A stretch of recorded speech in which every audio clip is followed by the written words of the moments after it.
In this video, I'm going to show you the easiest way to use an image as a watermark in Google Docs. First, let's go to the Insert menu and then go to Watermark. And then here under the Image tab, you can select an image from your computer or from your Google Drive account to be used for the watermark on your document. So I'm going to just upload this image to my computer and let's see what it's going to look like when it finishes. And there you go. Now the image is here, and you have some customization available that allows you to adjust the look of the watermark.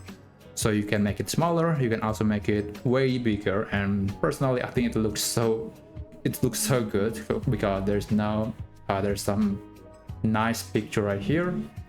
And of course you can open more image option to adjust some color, or you can also just change the opacity, brightness, contrast, and many aspects of the image. And that's basically it. That's how you can add an image watermark to your Google Docs document. I hope you find this video helpful.